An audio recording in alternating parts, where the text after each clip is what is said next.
Imagine a roaring TD Garden crowd, awash in black and gold, the tension thick enough to slice with a skate blade. The puck drops, and all eyes fix on a goaltender who plays with an unconventional style, scrambling, diving, flopping, doing everything short of standing on his head to keep that little black disc out of the net. You can hear the exasperated gasps from opposing forwards, the thunderous roar whenever he robs them of a sure goal. This is Tim Thomas, the unlikeliest hero in an era dominated by towering butterfly-style netminders. He wears the Bruins crest with fierce pride, and for a fleeting stretch of years, it seems like nothing can pierce his armor, physical or mental. But then, almost as suddenly as he arrived at the top of the NHL mountain, he disappears, ghosting the league, the fans, and the city that revered him. Tim Thomas's story is more than just a stat sheet or a highlight reel. It's a journey from relative obscurity to unstoppable force, punctuated by personal convictions, controversies, and a departure that left the hockey world scratching its head. In a league defined by tradition and team-first culture, Thomas stood out, an outsider who had taken the long way to reach hockey's brightest stage. If you want to understand how he ascended so far, and why he stepped away when he still had gas in the tank, you have to rewind to a time long before his name adorned a Stanley Cup banner. Coming out of Flint, Michigan, Tim Thomas was never the kid an NHL scout would circle as the next prodigy. He wasn't bursting with raw athleticism, nor did he have a genetic advantage with imposing size. He was just dogged, relentlessly pursuing his dream one rung of the ladder at a time. After college hockey at the University of Vermont, he bounced around the minor leagues, often heading overseas to places like Finland where he could refine his craft. Picture a young goalie trying to adapt to European rinks, often smaller paychecks, but always keeping faith that one day the phone call from the NHL would come.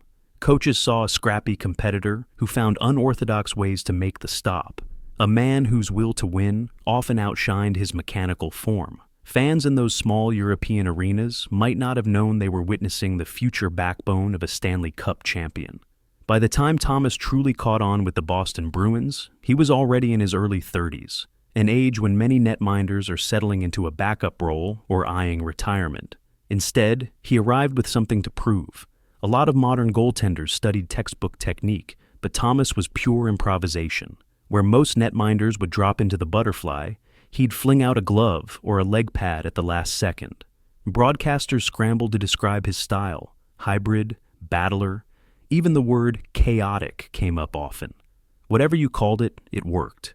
The Bruins, a storied franchise hungering to return to hockey's summit, found in Thomas exactly what they needed: a goaltender who simply refused to quit, who could stymie the league's deadliest scorers on any given night. Game after game, he stole the show, posting save percentages that flirted with record highs.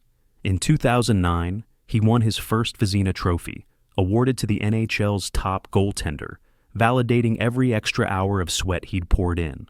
But it was just the opening act for what would come. The pinnacle arrived in 2011, during a grueling playoff run that tested the Bruins' mettle at every turn. Round after round, Tim Thomas showed up huge, double overtime marathons, Game 7 heartbreakers, the kind of high-pressure moments that can break a team. But not Boston, and certainly not Thomas. He posted shutout after shutout, making a monstrous save 1 minute, calmly smothering rebounds the next.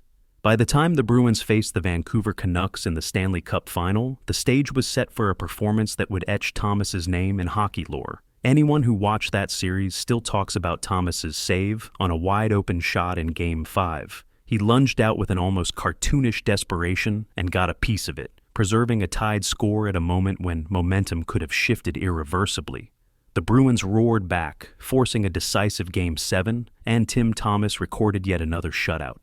When the final buzzer sounded and Boston hoisted the cup for the first time since 1972, Thomas stood at the center of the celebration, drenched in champagne and euphoria. The Conn Smythe Trophy, playoff MVP, was all but a formality. For a guy who'd spent years in the hockey wilderness, that night was the validation of every improbable dream he'd ever had. Then came the cracks in the facade. Shortly after the Stanley Cup celebration, the Bruins visited the White House, a tradition for championship teams, but Tim Thomas notably refused to attend. He cited political disagreements, and the media latched onto the story, igniting debates about patriotism, protest, and the interplay between sports and personal belief. In a league where "it's just about the game" is the mantra, Thomas's decision was a jolt. Some fans supported his stance, others saw it as a betrayal of team unity. Either way, the spotlight on him suddenly felt like it was shining in a more scrutinizing way, revealing a goalie who valued personal principle over public decorum. As the 2011 to 2012 season pressed on, Thomas remained a formidable presence on the ice, but whispers of tension in the Bruins locker room surfaced. Had the political stand created friction among teammates? Did the added media scrutiny throw off his famously laser-focused mindset? It's hard to pinpoint a single cause, but by the end of that season, something clearly had changed. Then, as rumors and speculation piled up, Tim Thomas dropped a bombshell. He was taking a year off from hockey. In a league where players fight tooth and nail to extend their careers, the decision baffled everyone. Why leave at the height of your powers? In a brief statement, Thomas alluded to family matters and personal well-being, but the details were elusive, fueling endless speculation. Maybe the external pressures of fame had become too much. Perhaps the tension between him and the Bruins front office was irreparable. All anyone outside his inner circle knew was that he packed up and disappeared from the public eye, leaving fans and analysts alike to wonder if he'd ever return. The Bruins, not a franchise to stand pat, moved on. They found new goaltending solutions, and the show continued in Boston, albeit never quite the same, without the spirited unpredictability of Thomas in net. Then, in 2013, came a surprising coda.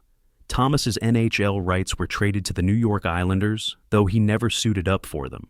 A short time later, he re-emerged with the Florida Panthers, stepping back into the crease for an abbreviated stint that felt more like a cameo than a comeback. He was a shadow of his 2011 self, still capable, but lacking the aura of invincibility that once made him the league's most feared netminder. Watching him in a Panthers uniform, you got the sense that Tim Thomas's spirit had already drifted far away from the NHL's spotlight.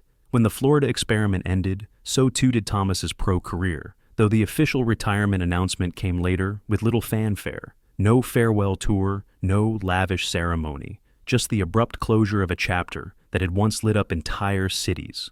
Fans who remembered him planting the Bruins flag atop the hockey world in 2011 were left with a bittersweet aftertaste. How could the conqueror of that playoff battlefield vanish so completely? Answers weren't forthcoming. Thomas went off the grid, staying out of the public sphere while occasionally popping up in rumors or unconfirmed sightings. It wasn't until years later, when he made a rare public appearance at an NHL event, that the world got a glimpse of his post-hockey life. He alluded to severe post-concussion issues, challenges with everyday functioning, and the mental toll he'd shouldered from a lifetime of competitive pressure. With a shaky voice, he spoke of not being able to watch the game he once loved. Hearing him talk, it was painfully clear that winning a Stanley Cup doesn't immunize you from the human cost of professional sports. The Tim Thomas saga evokes mixed emotions across the hockey community. Some see him as a heroic underdog, a late bloomer who rose to the pinnacle through sheer tenacity. Others can't forgive the controversy surrounding the White House incident, arguing it overshadowed his on-ice achievements. But no matter which side you fall on, there's no denying that Tim Thomas's exit from the NHL was as unconventional as his journey to it. In many ways, his story mirrors the broader conversation around athletes' mental well-being and the burdens they carry. Should a player always be expected to sacrifice everything, privacy, health, personal beliefs, for the sake of the team? Can we as fans cheer for these individuals in their prime, only to lose interest once they fade from the headlines? Thomas's decision to walk away challenges the neatly packaged narratives we often cling to in sports. He did what he felt was necessary for his family, his health, and his sense of self. To some, that's admirable. To others, it's a breach of the unspoken contract between player and fan. As time goes on, Tim Thomas remains an intriguing figure, a champion whose prime was as brief as it was electrifying. On the ice, he left behind a legacy of highlight reel saves and an underdog triumph that etched itself into Boston lore. Away from the rink, he's a reminder that behind every mask is a real person with struggles and convictions we might never fully grasp. His disappearance from the spotlight is both a cautionary tale about how fragile success can be and a testament to how personal beliefs can collide with the business of professional sports in unexpected ways. So, what do you think? Does Tim Thomas's rapid ascension and subsequent vanishing act belong among the most fascinating stories in NHL history? Did he walk away at precisely the right time? Or did hockey lose one of its more captivating personalities far too soon? Leave your thoughts in the comments below, because whether you admire his stance or question his choices, Tim Thomas forced us all to reconsider the sacrifices behind every glorious victory. In doing so, he left a mark on hockey that can't be erased, no matter how quietly he slipped into the shadows.